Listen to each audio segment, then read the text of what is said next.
Добре, криптоентузијасти, со мало одлагање, денеска ќе работиме на техничка анализа на пазарот. Сега, пред да почнеме самата техничка анализа и сето оно што се случува битно на пазарот, би сакал да напоменам малку повеќе во однос на оно што ќе го работиме во утрешниот ден, а тоа е Operation Choke Point 2.0, односно ќе објасниме што истото представува и од каде се сите овие случувања на пазарот моментално. Значи, моментално ова што гледате по дефиниција, може да видите на Википедија, е уствари стратегија на американската, како да кажам, влада во случајов, начело со председател во тоа време, 2013 година, одобрена од страна на Барак Обама, со која што на одредени бизниси се прави притисок истите да престанат да постојат или да го намалат своето дејство, односно, да речам, дејство на самиот пазар, едноставно колку се моќни. Сега, практично се фокусираат, како што може да видите овдека, ова се бизнисите кои што од 2013 година требало да се на некој начин сотрат. Извинете, но буквално тоа би било дефиницијата, односно, како што може да видите, во оваа ситуација, значи, имаме посебен тип на бизниси кои што самите по себе се непожелни, да речеме, на американска територија, и Америка наоѓа начин како истите да ги запре. Како го прави тоа? Со цел, значи, која е главната работа која што е потребна на еден бизнис за да расте? Капитал. А како во Америка е најлесно да се дојде до капитал? Со позаемување од страна на банките.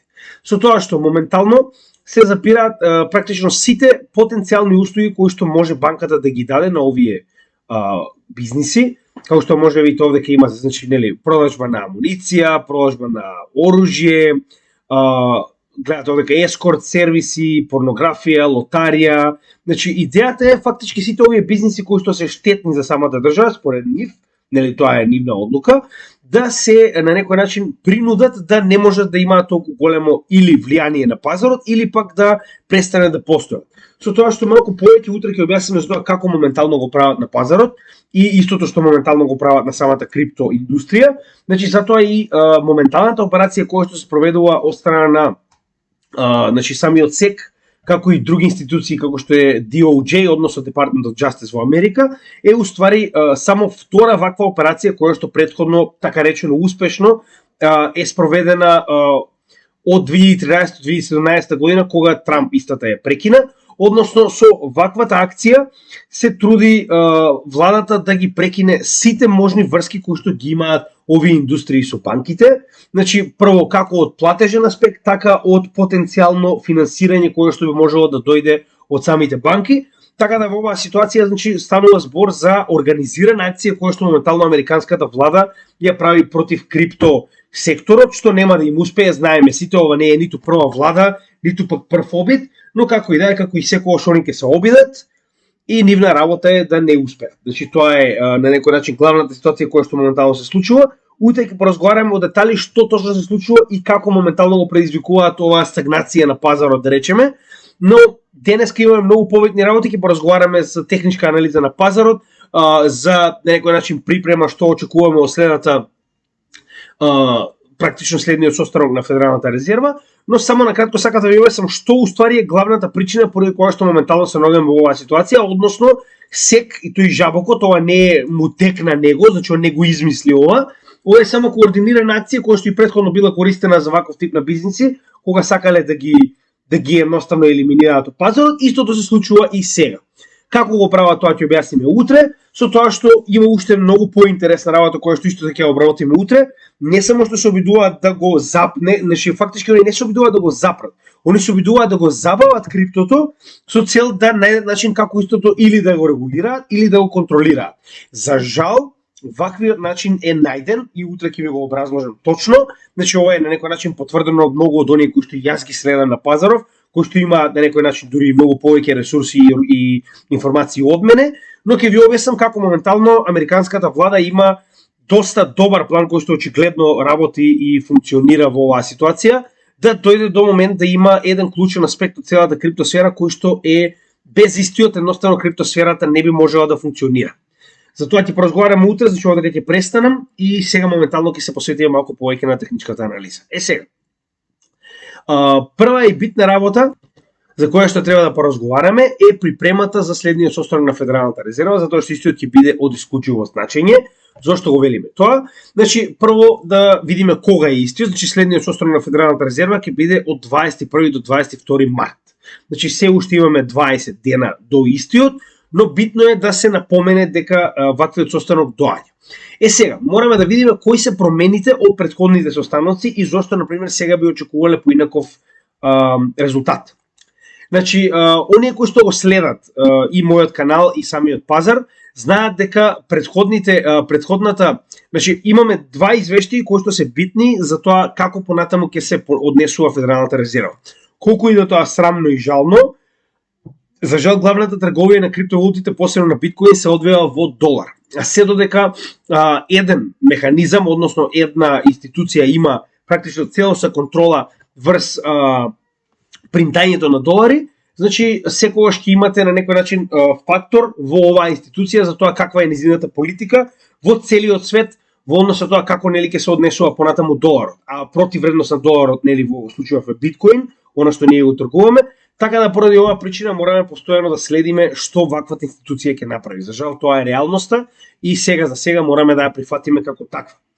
Сега, Федералната резерва, како што кажеме, следниот состанок го има на 21-22 март, а двата битни извештаи кои што ги зема во предвид во однос на незините одлуки се значи практично извештајот за невработеност на незина територија од месец за месец, како и извештајот за инфлација, како CPI, онаа популарна инфлација во која што влегуваат и цените на храна и гориво, така и кор инфлација која што е уствари истиот овој индекс, само без цените на храна и гориво. Сега, значи интересна работа која што мораме да забележиме во оваа ситуација е дека, како што кажаме неколку пати досега, значи ова досега не се случило во историјата на економијата, односно да имате толку длабока инфлација, како што можеме да видиме, инфлацијата е се уште исклучиво висока, значи имаме 6,4%, додека инфлацијата претходно, значи се обидувале да држат негде околу 2%, што уствари според нели нивните економисти и Федералната резерва представува нормално ниво на инфлација кое што е потребно за да може да функционира како што треба економијата во Америка.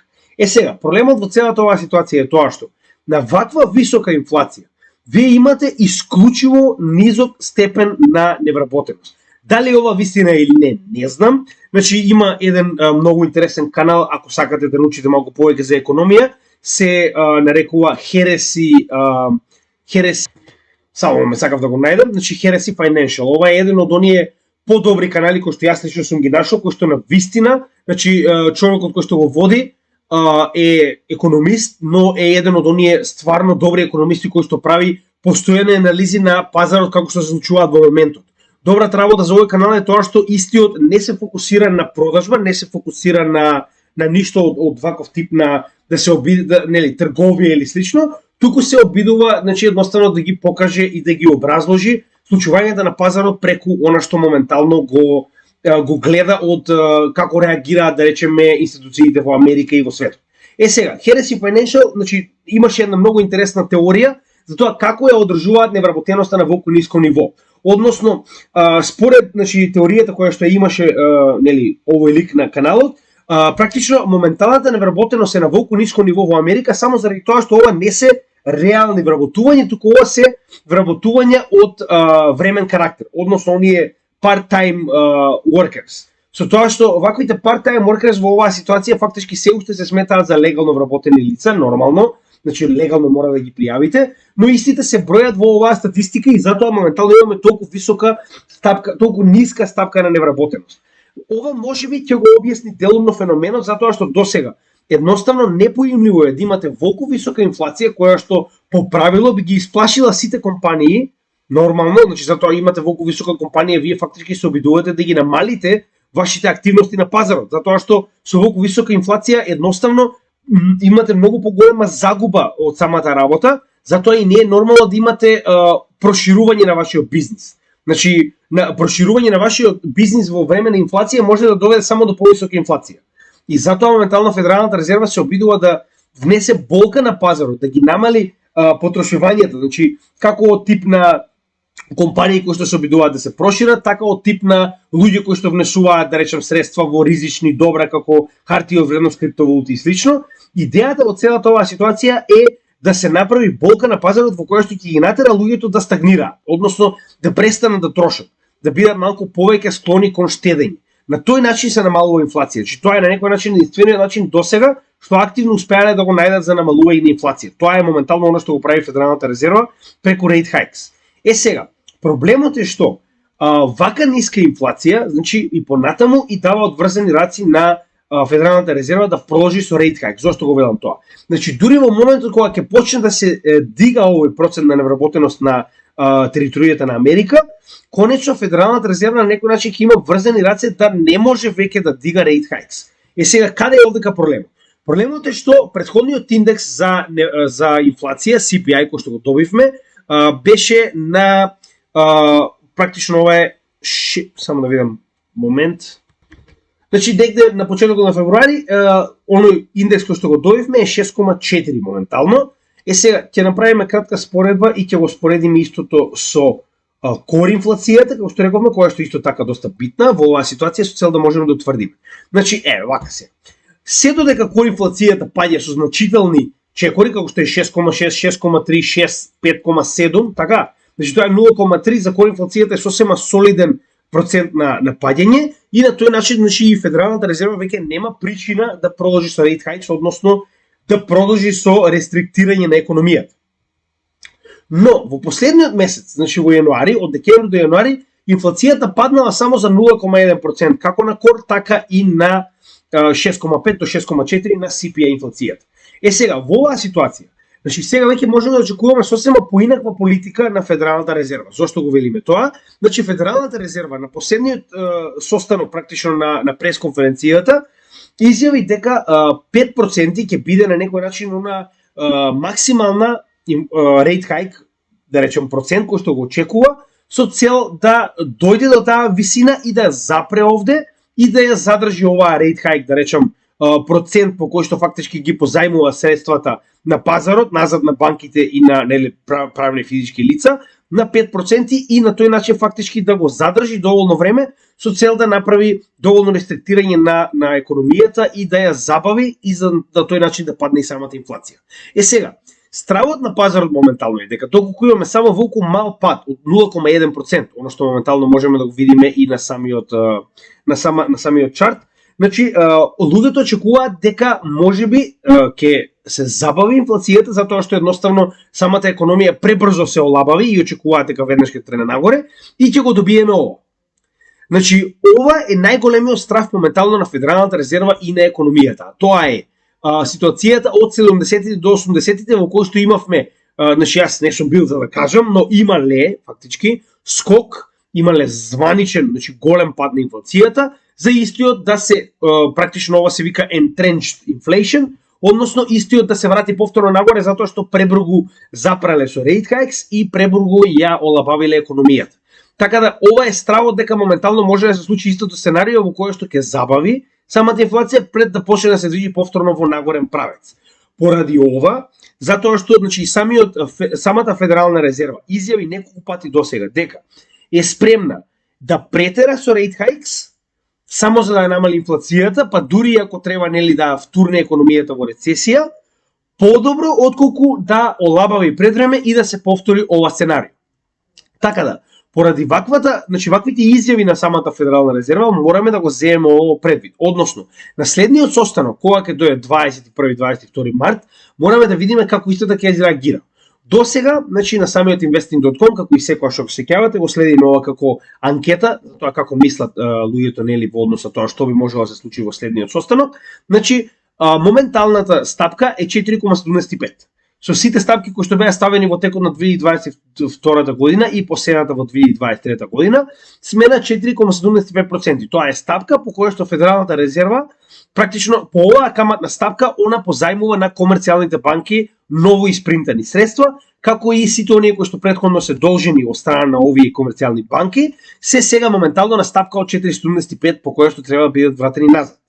Сега, се уште имаме 17,6% нели луѓе кои што веруваат дека ќе се качи само 0,25%. Но за разлика од почетокот или средината на претходниот месец, кога се уште нели беше рано, се уште ги немавме добиено новите податоци, значи во тоа време беше повеќе од 90% луѓето кои што веруваат дека тоа ќе биде последната стапка од 0,25% и на тој начин ќе добиеме, значи на некој начин крај на покачување и дека 5% ќе биде максималната каматна стапка по која што ќе се движи пазарот, да речеме, во поголемиот дел од оваа година, според изјавите на Федералната резерва. Каде е промената? Промената е во тоа што моментално се повеќе и повеќе расте процентот на луѓе кои што очекуваат поголема рейт хајк од 0,25%, односно веќе 28,4% очекуваат дека ќе добиеме 0,5%. Тоа е дупло од очекуваното. Сега, не е толку битна, значи, големината на каматната стапка која што ќе биде покачена, колку што е битно да се случи нешто што не е очекувано на пазарот. Значи, кажавме дека многу често, макар и да е негативна веста, ако веќе е предвидена и очекувана на пазарот нема толку бурно да изреагира и да се придвижи, да речем, во лоша насока од она што не го очекуваме. Така. Додека во оваа ситуација, кога имаме очекување кои што нели ги даде самата Федерална резерва дека кога ќе биде последната 0,25%, нормално ова не е ветување, ова е само исказ во кој што треба нели да биде спореден според податоците кои што ќе дојдат во текот на овие 2 месеци, затоа што цели 2 месеци Федералната резерва нема состанок, односно ќе ги земе податоците од јануари и од февруари. Така да јануарските податоци се моментално негативни. Ви кажувам, пред време да знаете, значи намалување, ако се сеќавате го разговаравме ова. Ова е многу непредвидливо за пазарот, кој имаме малку намалување, значи дури да се зголеми ваквото, да се зголеми инфлацијата, би било подобар на некој начин знак отколку ваквата неизвестност од 0,1%, затоа што кога би се зголемила, тогаш веќе сите знаеме дека станува збор за повторно рейт хајкс, нели, и на некој начин би се припремиле на пазарот. Додека во оваа ситуација вие не знаете која би била одлуката на Федералната резерва.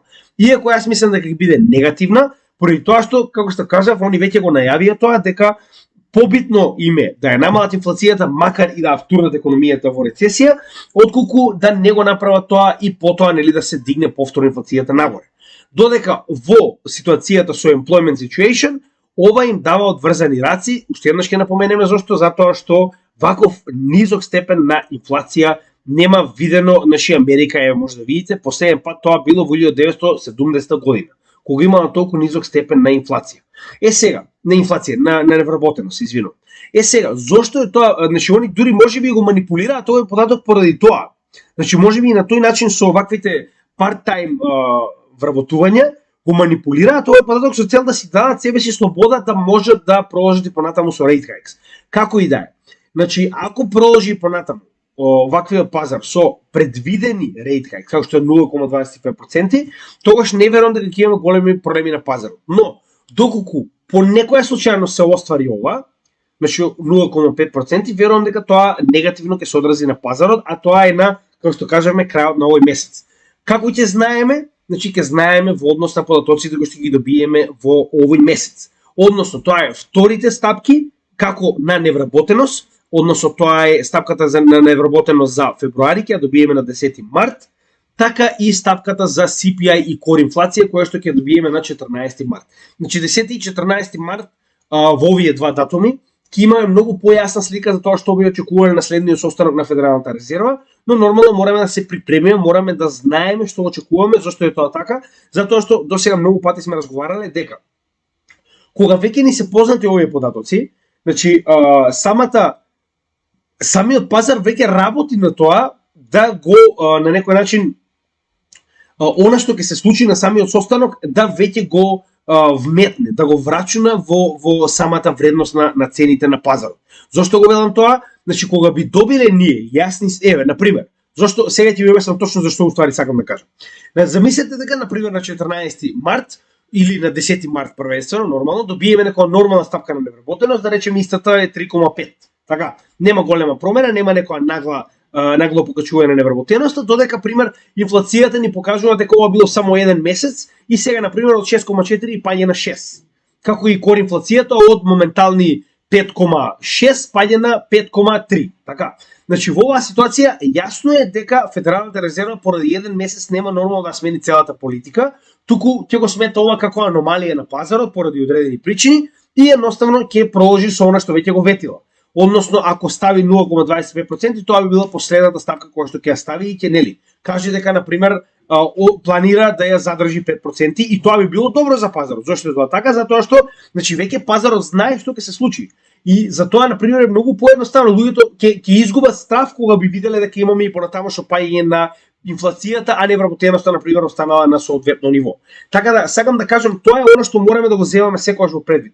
Ние најчесто уште пред самиот состанок на 21-22 март веќе ќе имаме врачунување на тоа што се очекува на самиот пазар. Односно, тие што се исплашени ќе излезат до пазарот, тие што не се исплашени ќе продолжат да купуваат на пазарот. На тој начин кога ќе дојде овој состанок, луѓето веќе го очекувале тоа што нели треба да се случи.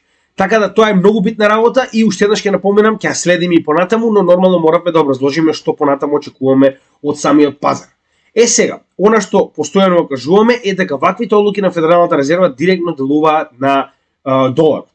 Значи индексот на доларот, односно DXY, кој што како што можеме да видиме, значи веќе го спомнавме, но нели, за сите оние кои што се нови на пазарот, секогаш сакам да го правам ова, значи ќе го вметнеме како биткоин, така и S&P 500, односно тоа е индексот на 500 најдобри компании моментално во Америка. Значи тоа се нивните хартии од вредност, во средна вредност се уствари самиот индекс на S&P 500.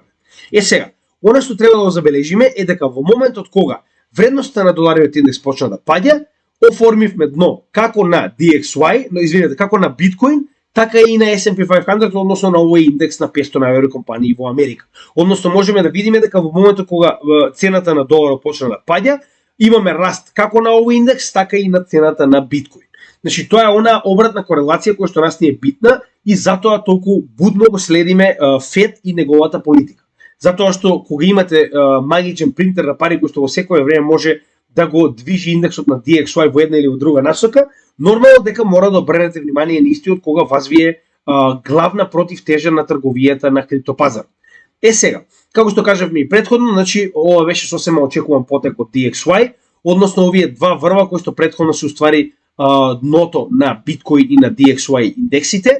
Значи во оваа ситуација фактички сега моментално се поддршка, заедно со оваа свеќа во обратна насока која што имаме овдека и гледаме дека точно во тој момент добивме дно на ова движење надолу.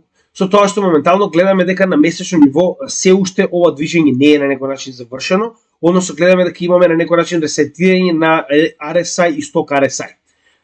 И VWAP гледате дека е во нагора насока, но тоа не значи дека ова нема да продолжи надолу. Јас верувам дека ова е само еден нормален значи dead cat bounce. Оние кои што се полого на пазарите знаат за што зборувам, значи тоа едноставно не може се да се движи само надолу, нормално е да добиеме корекции пред да продолжиме се движиме надолу.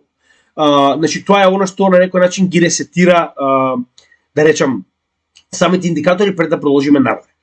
Тоа можеме да го видиме од помалите временски интервали, како на пример на неделно ниво, каде што можеме да видиме дека веќе се заоблува повторно, постепено индексот на DXY за повторен пат надолу. Сега, зошто го велиме тоа? Ќе погледнеме неколку аргументи. Значи, прво гледаме дека сток RSI е исклучиво висок.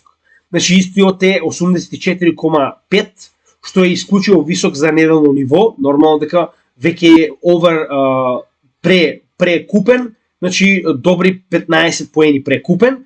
RSI доби голема корекција од вредност од 34 до 50, пред истиот да се сврти за надолу.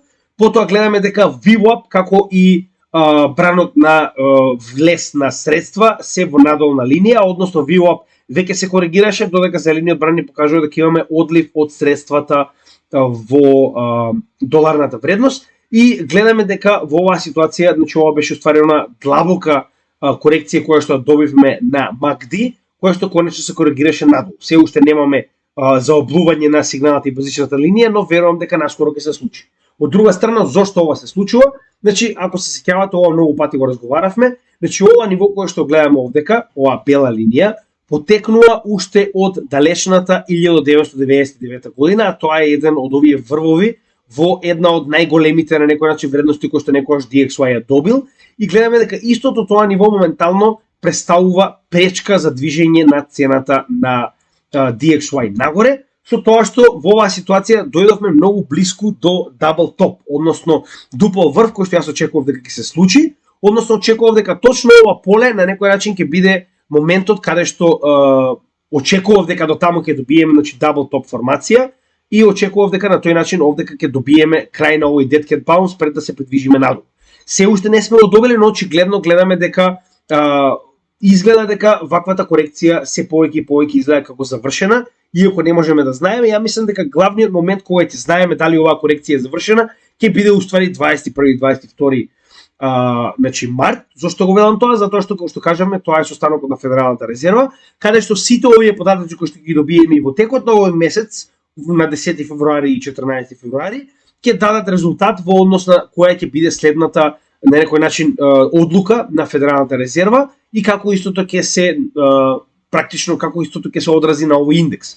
Односно, ќе напоменам уште еднаш, значи доколку се вратиме на дневно ниво, како се повеќе и повеќе се намалуваат стапките на значи гледате, се повеќе и повеќе се намалуваат стапките по кои што се качуваше рейт хайк, нормално дека самиот индекс на DXY паѓа. А зошто е тоа така? Тоа е затоа што имаме губење на верноста на луѓето кои што моментално држат долар и очекуваат истиот и понатаму да продолжи да ја губи својата вредност.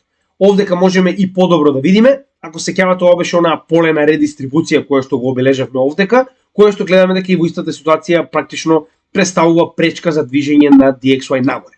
И оваа позитивна да речам позитивен ден кој што моментално го гледаме, една од главните причини представува токму тоа, односно големиот пад на DXY индексот кој што не успеа да се пробие до претходниот локален хај. Што е добро за нас, зошто е тоа така? Затоа што се додека добиваме движења во кои што имаме врв, па понизок врв, понизок врв, понизок врв, тоа значи дека се уште е во потврден пад, затоа што во исто време добиваме пониски дна. Значи се додека немаме крчење на оваа структура, односно кога на пример DXY сега би направил повисок врв од овој локален врв и повисок од ова локално дво, тоа значи дека сме добиле промена на движењето на самиот DXY индекс во обратна насока, но сега за сега гледаме дека тоа не е случајот и гледаме дека на дневно ниво се повеќе се потврдува оваа корекција надолу во следните барем неколку дена. Зошто го велиме тоа? Гледаме дека самиот сток RSI на дневно ниво бил на исклучиво високо ниво од 100 пред истиот да почне да се движи во потврден пат. Гледаме дека буквално се е во потврден пат. Значи RSI дојде до горната граница на 70, каде што уствари веќе се рачуна за прекупен. Истиот се движи надолу. Гледаме дека MACD моментално доби потврда со оваа црвена точка и базичната и сигналната линија се раздалечени во надолен пат. MACD само што помина под нулата надолу и гледаме дека имаме овој краток момент во кој што добивме позитивна промена во бранот на прилив на средства, повторно се придвижи надолу кон негативата, значи исто моментално поминува надолу, односно тоа значи дека на дневно ниво имаме одлив на средствата на DXY. Со тоа што да не забораваме уште еден многу битен момент, само да ви покажам што е тоа се овие локални врвови. Значи во моментот кога ќе добиеме ваков локален врв, односно потврда за локален врв, очекуваме по-голем надолен пат. Значи можеме тоа да го видиме последниот пат кога го утврдивме овој последен врв, пред конечно да се придвижиме во надолна насока, гледате овдека, но тоа не мора да биде секогаш случајот, значи ова зависи од многу работи, значи како што кажеме работи од фундаментална политика, за тоа како моментално Федералната резерва се однесува, од вести на пазарот и слично, така да во оваа ситуација, значи ова локалниот врв заедно со останатите индикатори ни покажуваат дека очекуваме подлабок пат. Но како ќе се движи понатаму, значи уште еднаш ќе напоменам. Не заборавајте дека 10 и 14 март ќе бидат клучни моменти во кои што луѓето со однос на тоа какви податоци ќе добиеме, ќе почнат или повеќе да губат доверба во доларот и да ги менуваат своите средства во било што друго, или пак ќе ја вратат довербата во однос на тоа ако видат дека имаме крајно негативни податоци. Односно ако добиеме повторна стагнација на CPI и кор инфлацијата, или пак не дај Боже да добиеме во обратна насока раст на инфлацијата и на CPI и на кор, автоматски може да очекувате дека луѓето ќе вратат својата доверба во доларот и дека ќе буквално сменат се што има повторно во доларниот индекс, затоа што на тој начин би се очекувало повторно качување на rate hikes нагоре. Значи тоа е се стоиме да кажеме околу доларот, иако моментално на краток рок очекуваме истиот да продолжи да паѓа, затоа што индикаторите тоа не го покажуваат. Сето тоа може многу едноставно да се смени на 10 и 14 март, кога ќе ги добиеме двата извештаја за невработеност и за CPI и кор инфлацијата во текот на месец февруари. Следно кое што сакам да го разгледам е S&P 500 индексот, односно да видиме што се случува на истиот, како што кажаме тоа е еден од оние индекси кои што се движат на некој начин синхронизирано заедно со биткоин, значи и криптопазарот. Значи гледаме дека добивме практично ова ниво, како што можеме да видиме претходно, добивме корекција од истото, на неделно ниво многу појасно се гледа тоа. Значи на месечно ниво уште еднаш ова секогаш го користам со цел да ви покажам каде моментално ја добивме оваа корекција од претходниот голем бран на последниот практично bull market на S&P 500, во кој што корекцијата е веќе на некој начин завршена на 50% и не верувам дека ќе добиеме втора корекција подлабока, освен ако не добиеме некои повторно непредвидени вести, затоа и постојано кажувам 10% од нашето портфолио и понатаму ќе остане како репер. Значи во случај да добиеме некакви непредвидени вести, како што кажавме, не знам, војна во Тајван, враќање на ковид, некоја нова пандемија, не знам, воземјани да се симнат на планетава, значи било што би можело да предизвика, јас би сакал да бидам припремен за истото.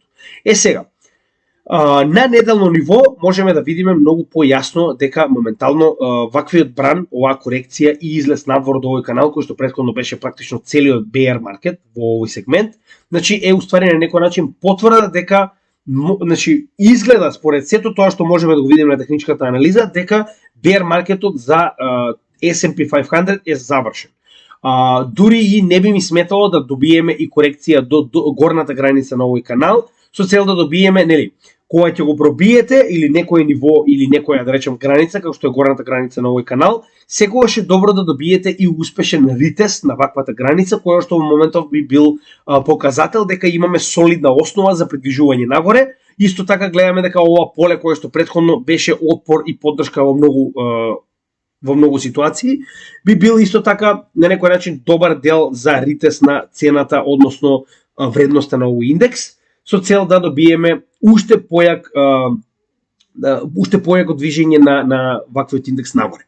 Пред да продолжиме, само сакам да ги споредиме и индикаторите. Значи на месечно ниво, како и во криптосекторот, така и овде, гледаме дека индикаторите се ресетираат во нагорна насока. Иако гледаме дека тоа постепено се случува, значи гледате VWAP е повторно во корекција, MACD истиот е заоблен, значи сток RSI се движи нагоре, но RSI на пример е доста неутрален и се движи хоризонтално. Како и да е, оно што сакам да го кажем е дека постепено ваквите индекси се поставуваат за позитивно движење на пазарот и уште еднаш ќе напоменам, сето тоа е во ред, се додека не дојдеме до ситуација во која што на пример такви типови на институции како Федералната резерва нема да воведат некоја сосема нова политика или промена на политиката која што веќе има и поради тоа мораме да бидеме секогаш свесни и да очекуваме најлошо дури да се случуваат многу добри работи, да бидеме припремени. Сега, гледаме дека оваа корекција која што моментално имавме, значи битниот момент, како што кажавме, е дека се ногеме во позитивно движење на одреден, да речем, одреден чарт, кога ќе добиеме обратно движење во овој чарт. Зошто го велиме тоа?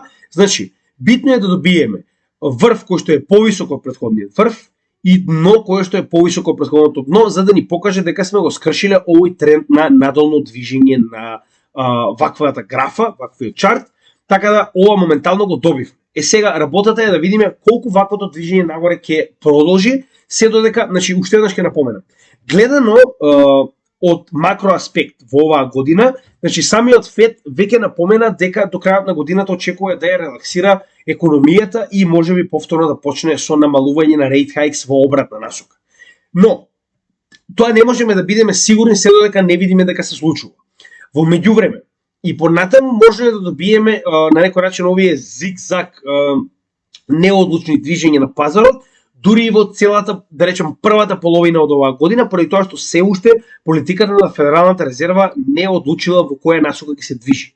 Така да поради ова, уште еднаш ќе напоменам, не правиме анализи од ден за ден, правиме анализи за многу подолг период и затоа уште еднаш ќе кажам дека во првиот дел од оваа година не очекувам некои огромни предобри резултати, повеќе поради тоа што сме многу далеко од самиот халвинг, значи тоа постојано го кажуваме, а второ затоа што од досегашните искуства, како што кажавме и претходно, значи очекувам ваквата промена во позитива да се случи од една година пред самиот халвинг, а на тој начин фактички и досега, значи од досегашните искуства, една година пред самиот халвинг, во оваа ситуација тоа е било април, мај 2023 година, почнуваме да се движиме нагоре барем од досегашните 3 бул маркети.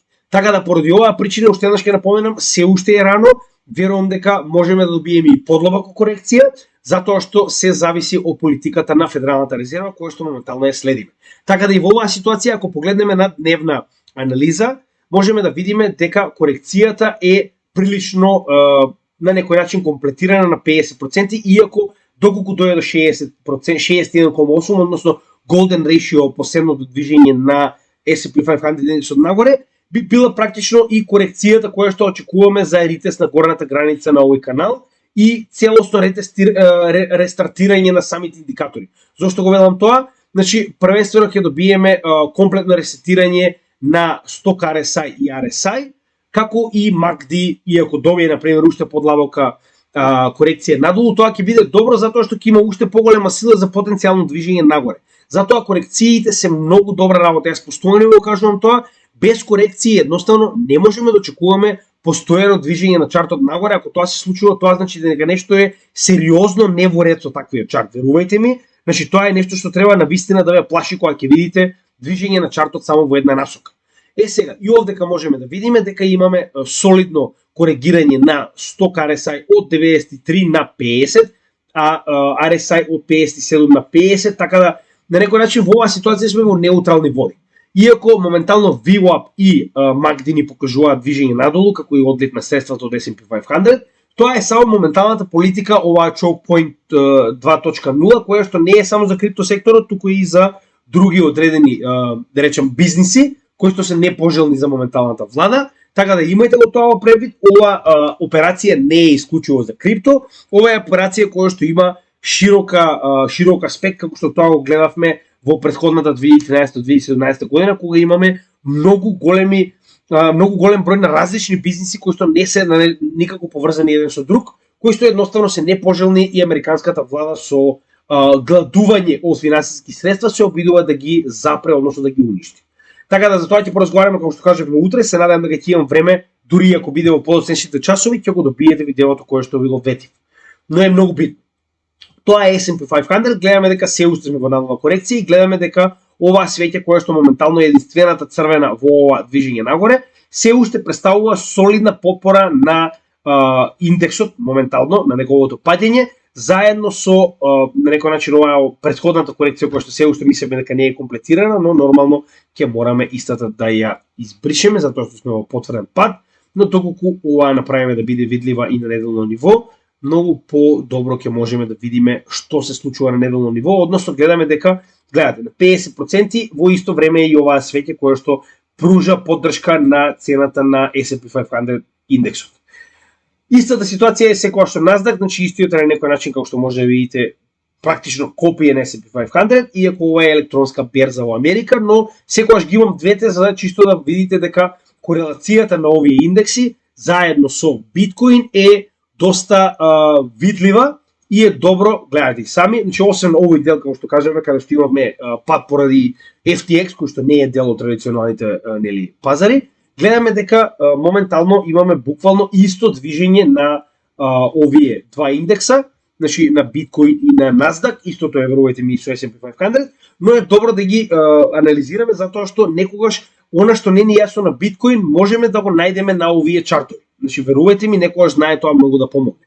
Само пред да продолжиме, би сакал една обична анализа да направам во однос со тоа каде се наоѓаме на Nasdaq и корекцијата во самиот Фибоначи. Значи, гледате, во оваа ситуација дури е многу погоре, значи јас сум изненаден како Nasdaq самиот по себе е многу подобар во оваа ситуација од самиот S&P 500. Гледаме дека корекцијата е на 38,2 негде, само што не е падната надолу, но на некој начин тоа е доста добро, затоа што истиот се покажува како дури подобар и од самиот Nasdaq во оваа ситуација. Добро, како и да е, значи сега ќе преминеме на биткоин. Пред да продолжиме на биткоин, имаме некои многу интересни работи кои што досега, да речем, долго време не сме ги направиле. би сакал да погледнеме дека не станува збор за манипулација. Зошто го велам тоа?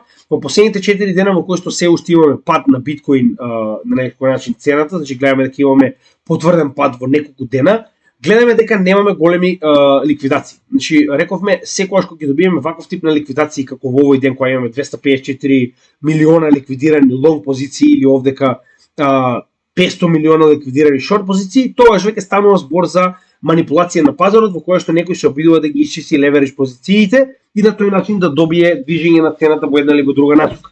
Така да во оваа ситуација гледаме дека не станува збор за манипулација, гледаме дека е буквално нормално движење на пазарот, движено од нормална трговија како и вест. Значи вестите се на некој начин голем двигател. Тоа е уствари една фундаментална анализа која што постојано ја правиме. Но како што кажав, значи ваквите манипулации е често добро да ги имаме во предвид и некогаш дури да нема вести на пазарот поради ваков тип чистење на леверидж позиции може да добиеме значи експлозивно движење. Битна работа која што сакам да ја покажам, ова се хајке наши свеќите. Знаете и сами, значи сето прво пред да продолжам со самата анализа на биткоин. Се што не ви е јасно, би сакал да се вратите назад во нашата едукациона да речам плейлиста и да ги најдете сите овие термини, се е детално објаснето во видеа во кои што може да научите многу околу техничка анализа и фундаментална анализа, така да ако имате поими како што е хајке наши свеки или дали станува збор за инфлација или станува збор за Федералната резерва или како политиката не истата делува. Значи се тоа може да го најдете во нашите едукативни видеа, вратете се назад, значи не е срам да не знаете, срам е кога има материјал да не си пружите шанса да научите.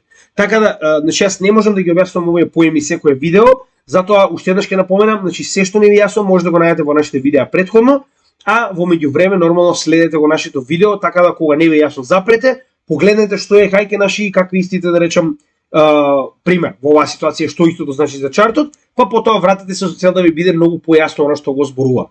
Значи хајке наши, знаете и сами, трендовите на хајке наши се многу попостојани од нормалните свеки, каде што ако ги промениме на нормални свеки можеме да видиме дека имаме сосема различен тип на чарт кога ги погледнеме на хајке наши и кога ќе погледнеме на нормални свеки.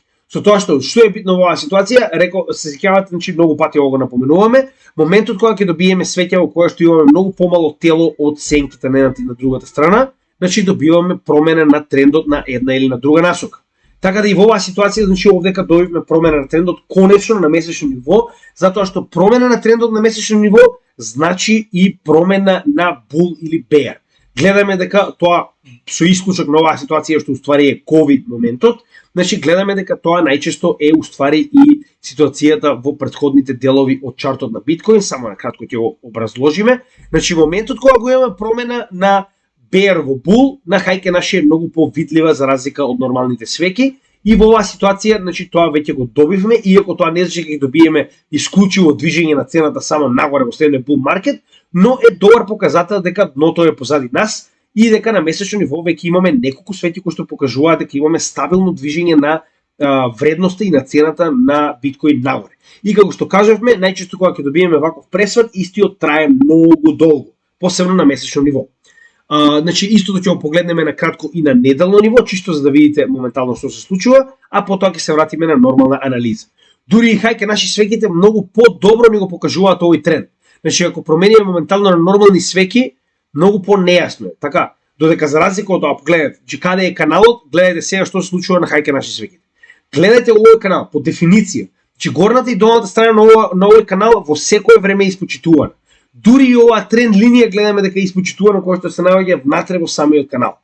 Така да гледаме дека каналот е сосема на место, ова е една од оние информации кои што и понатаму ќе продолжиме да ги следиме, затоа што ни дава многу информации за тоа каде се наоѓаме на самиот чарт. Гледаме дека и овде имавме обид за промена на трендот, што не се случи, моментално повторно имаме свеќа со тело кое што е помало од низините сенки, останува да видиме дали можеби ќе добиеме подлабок надолен тренд. Така да, нели, повторно, тоа е само хајке наши чисто да видиме каде се наоѓаме во однос на овој индикатор кој што е доста битен, затоа што ни покажува многу појасно големи движења на еден чарт. Сега, битниот момент, како што го кажаме и претходно, е дека на месечно ниво ние конечно утврдивме промена на овој тренд. Значи, повеќе од јасно дека имаме промена на тренд. За ова да се смени повторно надолу, треба да имаме некоја вест која што никој не би очекувал на пазарот или пак која што би била катастрофална за целиот свет. Така да јас такво нешто моментално на вистина не гледам да би можело да се случи, затоа на месечно ниво и понатаму истиот чарт ни покажува дека сме на многу добар момент, односно дека подлабоко дно јас не очекувам. Иако на пример има протагонисти, значи имаме луѓе кои што веруваат во обратна ситуација, значи секогаш мораме да ги земеме сите сценарија во предвид. А неколку од луѓето кои што моментално се наоѓаат на криптовалути Македонија, кои што јас ги ценам, значи во оваа ситуација истите имаат свое мислење и своја анализа, која што им покажува дека очекуваат многу подлабок пат на биткоин дури и од ова, до кој што го тврдивме на 15,6-15,5к, но јас тоа не го гледам. Значи, во преговори сум со некои од овие луѓе да потенцијално направиме можеби еден подкаст во кој што ќе разговараме исклучиво за техничка анализа со цел да ги споредиме значи она што ние го гледаме на нашиот канал заедно со тоа што они го гледаат и на тој начин и целата заедница да има бенефиции од типот да види различно мислење за тоа што да речем 20 техничари гледаат на самиот пазар. Така да јас се надевам дека тоа ќе го добиеме. Сега за сега сме се уште во преговори, не би сакал да спомнувам имиња, се додека не добиеме позитивен да речем одговор од ова лице и доколку истиот има време тоа да го направи заедно со нас, но како и да е се обидуваме да вметнеме што повеќе гласови со цел да добиете целосна слика на тоа што очекуваме понатаму со биткоин и крипто сектор.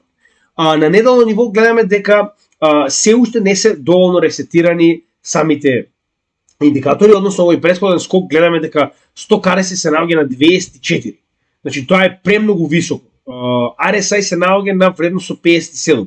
Иако има простор за движење нагоре да се донесе околу 13 поени, тоа не го менува фактот дека моментално сме многу високо за сам почеток на bull market. Односно, нормално би било и понатаму да очекуваме да имаме оладување на овие индикатори.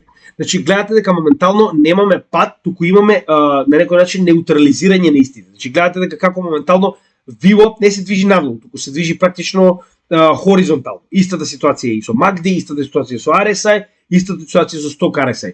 Односно, оваа корекција која што добивме не е доволна за да имаме ресетирање на неделните индикатори. Сакам да кажам, гледано од неделни индикатори, посебно оваа комбинација, многу лесно би можеле да добиеме подлабока корекција, оно што постојано го кажуваме, што би било и сосема нормално, значи, пак ќе кажам, не може да очекуваме движење само нагоре, мораме да изградиме структура.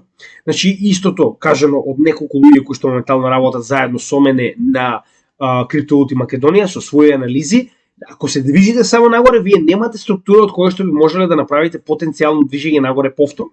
Во оваа ситуација, значи, како што кажавме, ова жолто поле моментално е на некој начин поддршка во два наврати на корекцијата која што добивме на биткоин. Гледаме дека претходно истото било поддршка во почетокот, потоа отпор, нормално, со тоа што верувам дека ова поле на некој начин гледате точно како се наоѓа. Имаме поле во кое што се движиме над истото и поле во кое што се движиме под исто ова поле. Значи овдека, значи на некој начин е на вистина добар показател дека е зона во која што би добиле потенцијална поддршка доколку се придвижиме надолу повторно, како и самиот канал. Гледате дека каналот е целосно испочитуван. Значи движење под практично на врвот на самиот канал и нели корекција до истиот долната граница и гледаме дека моментално дури оваа тренд линија многу ни помага за тоа да видиме каде се наоѓаме во самиот канал. Значи, она што сакам да кажам е дека ваквото на некој начин зигзаг хоризонтално движење на биткоин и понатаму верувам дека ќе продолжи, со тоа што да не ја забораваме оваа голема практично бер. Значи, ова е момент во кој што добиваме bearish divergence. Тоа е релативно негативна вест на пазарот, иако не верувам дека има место за голема паника, но е нешто што мораме да го спомнеме. Односно, ако се сеќавате, ова беше уствари еден од случаите кои што го добивме пред да го добиеме во движење нагоре, односно добивме bullish divergence. Зошто го велам тоа? Затоа што добивме негативно придвижување додека имаме позитивно придвижување на RSI. Во оваа ситуација имаме обратно. Значи, што уствари истото значи? Кога ќе добиеме, извинете, RSI, MACD. Значи, гледаме дека MACD моментално имаме врв, па имаме понизок врв, додека обратно, овдека имаме врв и понизок врв, овдека имаме врв и повисок врв.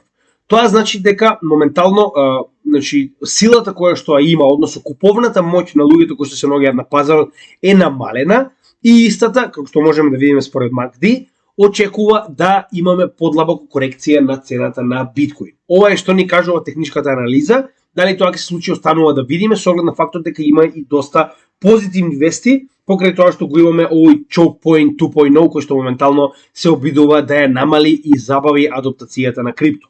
Повеќе за тоа како што кажаме утре, но мораме да го напоменеме ова затоа што е една од многу битните работи кои што моментално се појави на самиот чарт. Дополнително не забораваме дека имаме и оваа црвена точка која што на дневно ниво ни покажа дека сме добиле локален врв. Значи во момент кога ќе добиеме локален врв, нормално е дека ќе добиеме корекција, тоа веќе го гледаме. Сега, уште еден битен момент кој што мораме да го направиме овде е да поставиме Фибоначи секвенца и да видиме каде се наоѓаме во оваа ситуација. Значи гледаме дека гледано од Фибоначи секвенцата се наоѓаме на многу добар момент, односно точно сме дошле до 61,8, односно 0,678 Fibonacci Golden Ratio левелот, кој што најчесто значи дека е најдобро место за промена на трендот во обратна насока, што би значило придвижување на истиот нагоре. Проблемот во оваа ситуација, уште еднаш ќе напоменам, е намалениот волумен. И претходно го имаме спомнато, ќе го спомнам повторно, значи гледате овде. Во оваа ситуација, каде што имаме почеток на, значи сакам да кажам, оваа диверзија која што имаме, значи нели, променувањето од bull во bear е дополнително потврдено со намалување на волуменот на пазарот. Зошто го велам тоа? Затоа што гледаме дека во овој момент, значи кога сме почнале со овој bull market, гледајте колку голем волумен на купување сме имале. Како се движиме натаму, така се повеќе волуменот паѓа, со тоа што колку е помал волуменот, тоа значи дека се помалку и помалку трговија се случува на пазарот во овој сегмент, а тоа дополнително значи и купување на пазарот.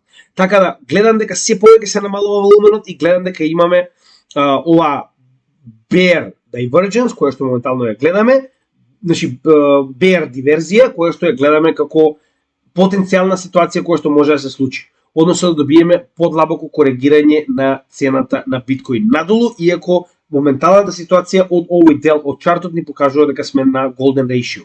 Сега, тоа би било сосема нормално со оглед на фактот дека нормално е да се ретестираат левели надолу, како што кажавме претходно, значи или да се ретестира долната граница на овој канал, како и жолтото поле кое што претходно ни било, значи во солиден дел од овој дел од чартот, поддршка и отпор, како и потенцијално пробивање нистите надолу доколку се случи поради да речем негативни вести или било што, да добиеме ретест на претходниот врв пред падот на FTX, кој што моментално ни го дава ова црвено поле, затоа и го обележа во последната анализа, каде што имавме практично акумулација пред да пробиеме нагоре над овој локален врв.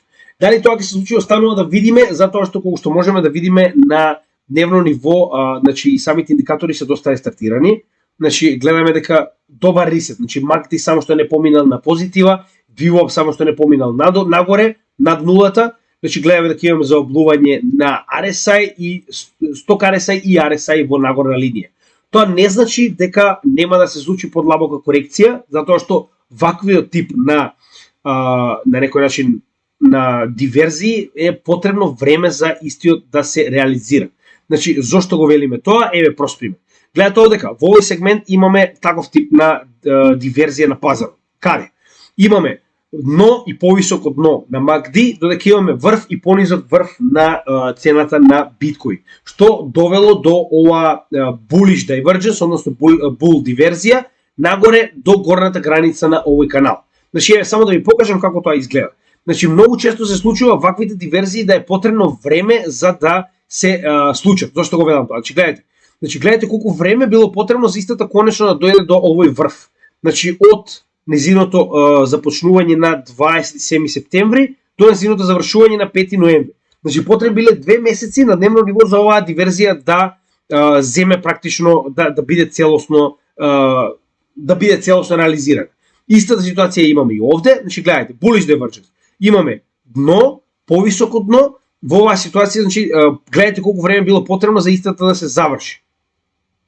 Значи од овој момент, тоа е 4 јули, до конечно завршување е 15 август. Повторно, значи скоро месец и пол, во кој што е било потребно за да се реализира. Дали ќе биде или не, останува да видиме, затоа што техничката анализа многу зависи од фундаментални вести. Но моментално битниот момент кој што мораме да заклучиме дека на макро ниво сме во одлична ситуација. На овие мали временски интервали, за жал, гледаме дека имаме многу нивоа кои што се моментално поддршка во овој сегмент. Значи, како што кажеме, овој жолт квадрат не е поддршка заедно со долната граница на каналот од 22.000 до 22.600, како и оваа долно поле, ова црвено кое што моментално локалниот врв на FTX од 21 до 20.500 прилика. Тоа се две зони на поддршка на цената кои што сигурно ќе ја задржат. Но тоа, значи, пак ќе кажам, многу е битно како моментално ќе се одразат вестите во однос на криптосекторот во следниот период, а гледаме дека ваквата операција Choke Point 2.0 моментално зема замав и се повеќе и повеќе жртви се наоѓаат со цел да се направи притисок врз криптоиндустријата. Значи, истата не може да биде запрена, истата не може да биде исклучена, но може да биде направен притисок. Не заборавајте дека Америка е само една држава во светот, ма колку сака она да мисли дека е најголема и најбитна, е само една држава во светот. Ваквиот притисок јас го гледам позитивно, затоа што многу пати сум го кажал ова, ќе го кажам уште еднаш. Единствено што ќе направат е ќе си ги избркаат овие компании да отидат во други држави каде што има многу по благонаклонети регулативи кон криптосекторот.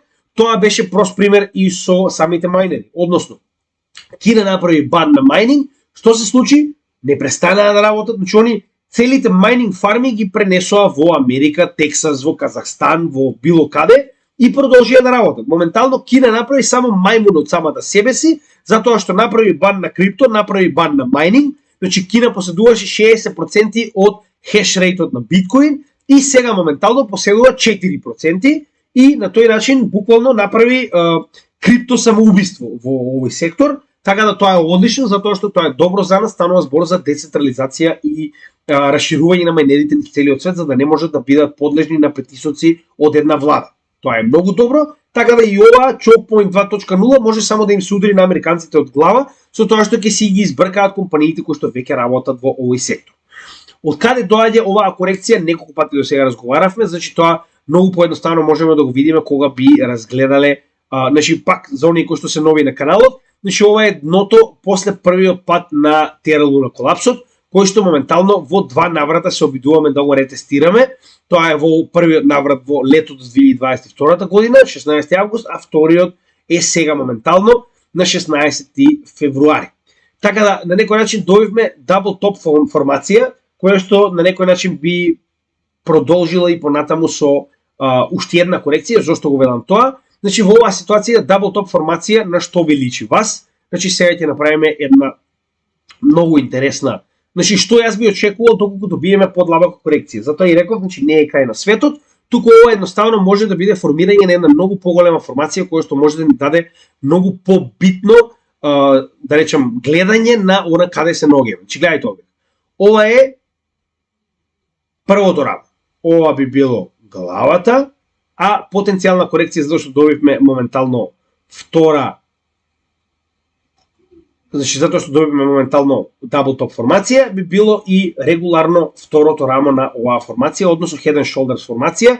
Повторно, не велам дека тоа ќе се случи, но мораме да ги земаме во превид, значи она што се случува на пазарот мораме да го гледаме пред истото да се случи.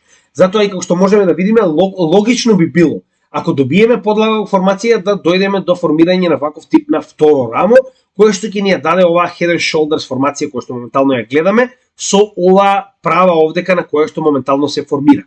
Сега, интересно оваа ситуација би било исто така и да напоменеме дека ако тоа се случи, значи како се мери, знаете и сами, претходно многу пати сме работеле на ова, значи од апсолутното дно на оваа формација треба фактички да измериме до самата под прав агол до самата линија, односно тренд врз кој што моментално истата се формира и истиот да го пренесеме на практично самата тренд линија врз која што се формира со цел да добиеме потенцијална мета за придвижување на цената доколку оваа формација се реализира. Значи, гледај, 35.500. А ова е цената за која што моментално сите канали кои што ги гледам спекулираат. Значи, они спекулираат со цел нели да дадат некоја идеја кој би бил потенцијалната следна мета на овој пазар, а логично зошто го кажувам ова, значи не е само да шпекулирате, треба и да видите од каде сето тоа доаѓа. Технички гледано, ете од каде доаѓа таа потенцијална мета за следниот бран масовен на движење на биткоин нагоре, но се уште не верувам дека сме доволно ресетирани во самите индикатори за такво нешто да се случи, како и моменталните ситуации кои што ги гледаме во маркетот се неповолни за крипто. Овој кракдаун е доста негативен во однос на крипто секторот, така да заради тоа ќе напоменам, се уште е рано, но гледано технички јас верувам дека можеби ова би била формацијата која што ни е потребна за соодветно да пробиеме нагоре над ова ниво кое што моментално го гледаме.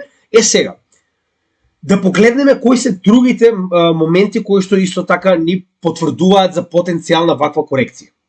Значи, еве уште еднаш, ова е вториот чарт кој што го следиме со 4MA, каде што моментално гледаме дека главниот проблем кој што го имаме не е само оваа тренд линија која што е од колапсот на Тера Луна, туку и во оваа ситуација, значи ја имаме и 200 неделната средна вредност, која што е многу битен момент во оваа ситуација за да утврдиме, нели, дека 200 неделната ова соодветствува и со 50 месечната средна вредност. Тоа го гледавме на овој чарт, само на кратко да го образложиме тоа. Не, значи таквиот чарт не ми е отворен, сега ќе го отвориме. Сеќавате оној голем канал кој што го имавме, значи тој голем канал ја содржи и оваа 50 неделна средна вредност со цел да видите дека значи имаме многу конфлукс на многу нивоа кои што моментално представуваат опор на цената на биткоин. Че ова е на месечно ниво, ова е големиот канал формација во кој што моментално се движиме, значи гледаме дека 50 месечната средна вредност кореспондира во оваа ситуација со 200 месечната средна вредност, 200 неделната средна вредност и 50 неделната средна вредност која што моментално направи значи нели dead cross. Гледаме дека не исчезна крипто, гледаме дека биткоин не отиде до нула, како што сите нели кенка, како и да е моментално се движиме нели во корекција надолу и уште еднаш ќе напоменам, уште еднаш ќе го нацртам ова, логично би било ако веќе ова е на некој начин формацијата која што ја градиме, да добиеме shoulder, head, втор shoulder би бил негде блиску до можеби и долната граница на bull market support бендот, кој што многу пати до сега спомнавме дека е битен да направиме ретест со цел да можеме да потврдиме дека моментално bull market support бендот ни е успешно претворен во поддршка. Постојано го кажуваме, ќе го напоменеме уште еднаш, не постои bull market пред да добиеме ваков тип на ретест кој што успешно ќе ни покаже дека bull market support бендот ни представува поддршка за да добиеме следен bull market. Како во 2017, така во 2013. Успешен ретест за истиот моментално да се претвори во поддршка. Истото моментално ни фали, а гледаме дека тоа, значи затоа и велам, анализата не може да ја направите еднаш и да очекувате дека тоа е тоа завршено и сега моментално можеме да се движиме само нагоре. Анализата мора да ја правите постојано со цел да ги предвидувате, на пример, овие формации пред истите да се случат. Не велам дека истата ќе се случи сигурно, но мораме да имаме оприлика представа што се случува на пазарот, а за да го направиме тоа, значи како го правиме со цел со постојано анализирање во однос на тоа што моментално се случува. Значи тоа е во однос на 4MA средните вредности и логиката на тоа зошто би се вратила корекцијата до самиот bull market support band. Гледаме на неделно ниво дека сме доста високо, посебно каде во 100 RSI гледаме дека сме над 70, односно со oversold. Истото е на некој начин слично и со RSI кој што е на вредност од 56, кој што во самиот почеток на bull market не би требало да биде толку висок, но ваквото експлозивно движење на биткоин го направи своето. И следно што анализираме, ако се сеќавате, тоа е на дневно ниво самиот Wyckoff акумулација, која што исто така има логика на оно што моментално го гледаме, односно овие корекции пред да пробиеме над горната граница, односно горниот трейдинг рейндж на оваа Wyckoff акумулација, која што може да видите на самата шема. Значи, сите оние кои што не знаат за што зборувам, уште еднаш исто и ова е објаснето на нашиот канал, само најдете и видеата за Wyckoff акумулација и дистрибуција и ќе може да научите што уствари ова што моментално го објаснувам. Со тоа што во право беше еден од членовите ми спомна дека треба да направиме видео за редистрибуција и реакумулација, но пак на некој начин станува збор за промена на трендот во обратна насока од оно што го очекуваме, односно на пример наместо акумулација да заврши со blow off и со следна дистрибуција, ние фактички завршуваме со реакумулација, односно истиот рейндж повторно се крши надолу. Значи, генерално многу лесно може да ви објаснето со фундаментална анализа. Односно, во оваа ситуација, доколку се предвижиме надолу и да правиме подолу дно, под овој спринг, тоа би било на некој начин реакумулација, затоа што очигледно овој accumulation range пропаднал поради одредени фундаментални вести кои што едноставно истиот го предвижиле во обратна насока. Односно, дури и на манипулаторите некогаш може да им ја помешаат работата. Значи, тоа би било превод, но нели, верувам дека ќе најдеме време да го направиме ово видео, каде што нели, ќе објасниме овие потенцијални случувања, но во оваа ситуација јас не верувам дека тоа ќе се случи, посебно со оглед на фактот дека можеме да видиме, буквално се наоѓаме во последниот дел, фаза D, пред да добиеме кршење на овој горен дел од рейнџот, кој што моментално го гледаме овде, со овие less point of support во неколку наврати, како што можеме да видиме. Значи, буквално ни покажува дека и понатаму продолжуваме со обид за пробивање на горната граница на овој рейндж, што би значило и конечно придвижување во следната фаза, односно званично почнување на bull market, а да се вратиме уште еднаш, тоа очекувам да биде негде околу мај, па можеби јуни, со тоа што прво тоа е една година пред самиот халвинг, како и тоа е почетокот на легализација на крипто трейдинг во Хонг Конг. Верувам дека тоа ќе биде многу значителен датум, затоа што официјално во цела Кина моментално тргување и поседување на криптовалути е званично забрането, но моментално Кина се обидува да се испере со тоа што ќе даде во својот втор систем во Хонг Конг легализација на тргување на крипто со цел да не дозволи нејзината популација да страда додека целиот свет прави профит во следниот bull market. Верувам дека тоа е начин на кој што си го перат газот. Следна битна работа која што исто така дополнително покажува дека се уште оваа корекција, верувам дека не е завршена, е Fear and Greed индексот. Значи се наоѓаме на само 50, тоа е неутрална вредност која што може да отиде во било која насока, слично на традиционалните маркети кои што моментално е на 57, но кога би гледале генерално со ваквите негативни вести на пазарот, нормално би било да очекуваме подлабок LPS и нели корекции, како што ви кажавме во оваа ситуација во неколку наврати, но дали тоа ќе случи останува да видиме.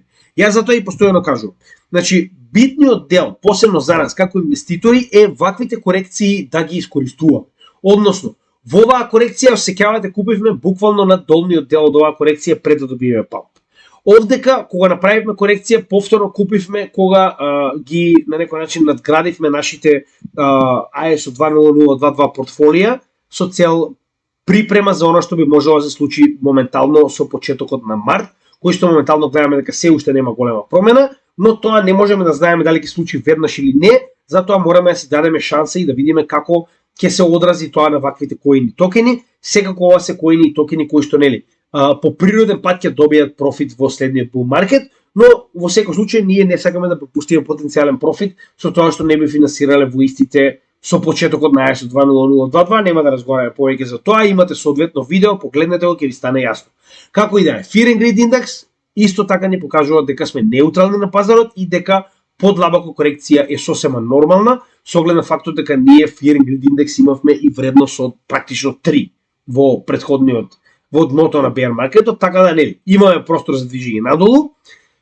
Пак ќе кажам, не го гледате нашиот канал како трейдинг канал, нашиот канал е исклучиво инвестиционен канал и ова што ние ви го нудиме е едукација, ова не е финансиски совет во ниту еден случај. Ние бараме од вас да си направите собствена анализа со цел да на некој начин направите собствени заклучоци за вашето портфолио, затоа што само вие сте одговорни за вашето портфолио и вашиот ризик, никој друг. Така да, единствено нешто што можеме да направиме е да ви дадеме едукација и да ви дадеме мислење за тоа што моментално се случува и уште еднаш од инвестиционен карактер ние се наоѓаме на одличен момент. Тоа постојано го покажуваме со нашата месечна анализа на овој чарт, каде што моментално можеме да видиме дека се движи како подмачкано по буквално предодредени на некој начин вредности. Како што кажавме, ова е уствари оној чарт во кој што можеме да видиме дека 4 годишниот циклус на биткоин работи како швајцарски часови.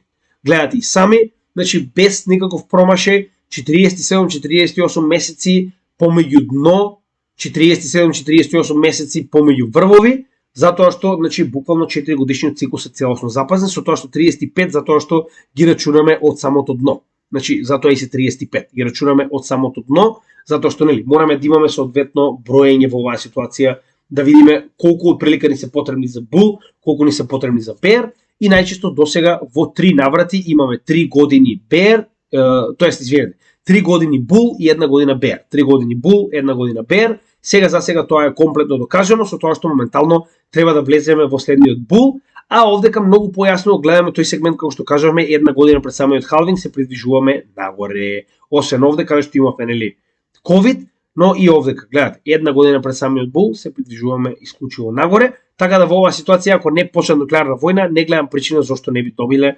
придвижување постепено нагоре пред експлозивно движење во следниот халвинг негде април наредната година. CBVI 17, што е доста добро, затоа што на некој начин во оваа ситуација гледаме дека се наоѓаме на сосемна, значи откако го утврдуваме дното, нормално е ваквото движење на CBVI индексот да биде нагоре. Тоа е на некој начин и оваа корекција не е воопшто лоша. Значи гледате дека во секој момент имаме корекции кои што постепено не движат нагоре. Не можеме да се движиме само нагоре, она што луѓето го очекуваат кога почнеме да се движиме после дното. Но како и да е, сега за сега се е солидно, не гледам никакви причини за страф доколку сте инвеститор. За трговци не можам да кажам, затоа што значи краток период сум бил трговец, но мене тоа не ми одговара како стратегија. Прво немам време, второ на Малта не ми наплаќаат никаков данок, така да треба да сум луд да бидам трговец кога немам никаков данок како сум ходлер. И моментално биткоин сентимент на 0,653, што е многу висока вредност и повторно ова доаѓа поради стравот. Ќе кажам уште еднаш, моментално се прави активно кампања на ФАД во Мурика со цел да се уплашат луѓето да не купуваат криптовалути, а напоредно ако гледаме на макроплан, не може да разговараме за масовна регулатива низ целиот свет, како што тоа го прави G20, како што тоа го прави УЕФ, како што тоа го прави IMF, а во исто време ги плашите луѓето да купат криптовалути. Тоа е поради тоа што моментално се прави стратегија да им се даде предност на големите играчи да купат, пред да им се даде на некој начин зелено светло на малите играчи да треба да купуваат од големите. Уште еднаш, не гледајте што ви кажуваат, гледајте што прават. Идејата е, ние ќе купиме, па ќе им продаваме по цена која што ние ќе ја диригираме и нормално како и секогаш за крај овој каунтер е една од најбитните работи кои што го води нашиот канал, а тоа е дека до самиот следен халвинг имаме уште 424 денови, имаме премногу време како за едукација, така за соодветни анализи, така за едноставно да научите каде се наоѓате и што сакате од криптосекторот. Искористете го ова време, како и секогаш нашиот канал е овде да ви помогне. Гледате дека постојано се обидуваме од петни жили да најдеме време, посебно јас, затоа што нели јас го водам целиот овој едукативен дел, значи другите по нешто помагаат, но генерално се тоа што гледате на каналот е направено исклучиво од мене. И се надевам дека тоа го цените. Ако јас имам време да го направам за вас, јас мислам да најмалку што може да направите е да најдете време да искористите нешто од овие материи, да научите за себе си што се случува и како ова може да ви направи бенефит за вашето портфолио. Постојано кажувам истото, нашата заедница не поддржува постојано, тоа е едно од најдобрите работи поради кои што и понатаму овој канал постои. Значи, гледате колку направиле неколку гемиџи, една рака гемиџи успеале да го уплашат цел Солун заедно со целата турска империја. Замислите што може да направат и јадници вакви. Така да затоа уште еднаш ќе ги заблагодарам на сите оние кои што ни помагаат во прибирање на информации, во сето она што се случува на пазарот, како и соодветни анализи. Се надевам дека ќе го продолжат истото и понатаму и како и секогаш нели, доколку имате позитивно мислење за нашиот канал, доколку ви се допаѓаат анализите, едукативниот сектор, слободно на некој начин нели препорачете го до оние кои што сакаат да научат повеќе. Како што гледате, не бркаме никаков маркетинг, не бркаме никаков профит. Идејата на каналот е да направиме гемиџи и од вас. Односно, колку повеќе не има, толку подобро ќе успееме во овој сектор и толку побрзо ќе стигнеме до онаа слобода која што на сите ни е потребна од тип на финансиски аспект. Така да ви благодарам, уште еднаш имате добар ден и се гледаме во следното видео. Поздрав од Крипто Гемиџија.